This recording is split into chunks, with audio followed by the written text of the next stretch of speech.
ഞാൻ ഇന്നലെ ഒരു കണക്ക് വായിച്ചു, വേറൊന്നുമല്ല. കഴിഞ്ഞ 10 വർഷം കൊണ്ട് എൽ ഡി എഫ് സർക്കാരിൻ്റെ 10 വർഷത്തെ ഭരണകാലത്ത് കെ എസ് ആർ ടി സിക്ക് നൽകിയ തുക എത്രയാണെന്ന് അറിയാമോ? ഏകദേശം 14,132 കോടി രൂപയാണ് കഴിഞ്ഞ 10 വർഷം കൊണ്ട് കെ എസ് ആർ ടി സിക്ക് എൽ ഡി എഫ് സർക്കാർ നൽകിയ തുക എന്ന് പറയുന്നത്. അതിൽ പ്രതിമാസം ശമ്പളത്തിന് വേണ്ടി മാത്രം 50 കോടി കൊടുക്കുന്നുണ്ട്, പെൻഷന് വേണ്ടിയുള്ള തുകയുണ്ട്, ബാക്കി അറ്റകുറ്റപ്പണികൾക്കും മറ്റ് വണ്ടി വാങ്ങാനുള്ള തുകയ്ക്കും ഇതെല്ലാം ഉണ്ട്. ഈ 14,000 കോടി രൂപ കൊടുത്തതുകൊണ്ടാണ് ഇപ്പോൾ ഇന്ന് കാണുന്ന രീതിയിലേക്ക് K S R T C രണ്ട് കാലിൽ ഒന്ന് എഴുന്നേറ്റ് നിന്ന് തുടങ്ങിയത്.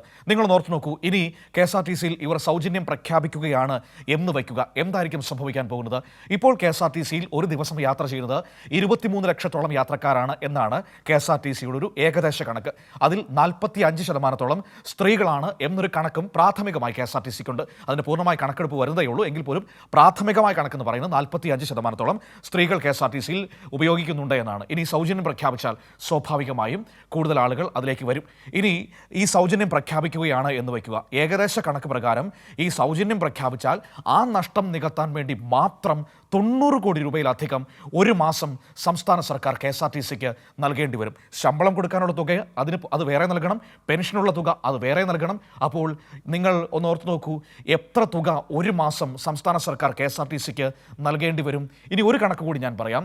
2011 മുതൽ 2016 വരെ കേരളം ഭരിച്ച UDF സർക്കാരിൻ്റെ കാലത്ത് കെ എസ് ആർ ടി സിക്ക് ആകെ നൽകിയത് 1411 കോടി രൂപ മാത്രമാണ്. അതായത് എൽ ഡി എഫ് സർക്കാർ 10 വർഷം കൊണ്ട് 14,000 കോടി നൽകിയപ്പോൾ ഉമ്മൻചാണ്ടി സർക്കാർ 5 വർഷം കൊണ്ട് കൊടുത്തത് കേവലം 1411 കോടി രൂപയാണ്.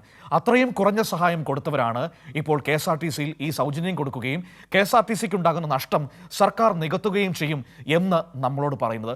കൂടിപ്പോയാൽ ഒരു 2-3 മാസം ഈ പദ്ധതി ഓടിയേക്കാം. അതിനപ്പുറത്തേക്ക് K S R T C എന്ന് പറയുന്ന പൊതുഗതാഗത സംവിധാനം ഇല്ലാതാകുന്ന അവസ്ഥയിലേക്ക് പോകും. കർണാടകത്തിൽ ഇവർ നടപ്പിലാക്കി. എന്താണ് സംഭവിച്ചത്? അവിടുത്തെ പൊതുഗതാഗത ട്രാൻസ്പോർട്ട് കോർപ്പറേഷൻ വലിയ നഷ്ടത്തിലേക്ക് പോയി. ജീവനക്കാർക്ക് ശമ്പളം കിട്ടാതെ പോകുന്ന ഒരവസ്ഥയിലേക്ക് കാര്യങ്ങൾ എത്തി നിൽക്കുകയാണ്. അതേ സാഹചര്യം കേരളത്തിലും രൂപപ്പെട്ടു വരും എന്നതിൽ ഒരു സംശയവും വേണ്ട. ഇപ്പോൾ തന്നെ എത്ര നാളുകൾക്ക് ശേഷമാണ് ജീവനക്കാർക്ക് 1-ാം തീയതി ശമ്പളം കൊടുത്തു തുടങ്ങിയത്, പെൻഷൻ കൊടുത്തു തുടങ്ങിയത്?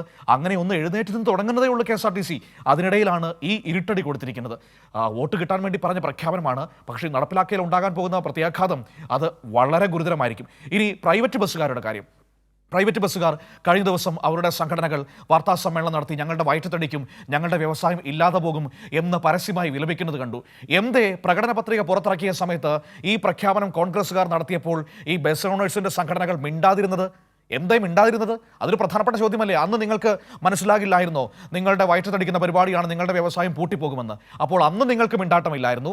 അന്ന് എൽ ഡി എഫ് സർക്കാരിനെതിരെ കിട്ടിയ ഒരു ആയുധമായി അത് ഉപയോഗിക്കട്ടെ എന്ന് കരുതി നിങ്ങൾ അങ്ങ് മിണ്ടാതിരുന്നു. ഇപ്പോഴാണ് നിങ്ങൾക്ക് ബുദ്ധി ഉദിച്ചതല്ലേ? ഏതായാലും കാത്തിരുന്ന് കണ്ടോളൂ എന്തൊക്കെയാണ് സംഭവിക്കാൻ പോകുന്നതെന്ന്.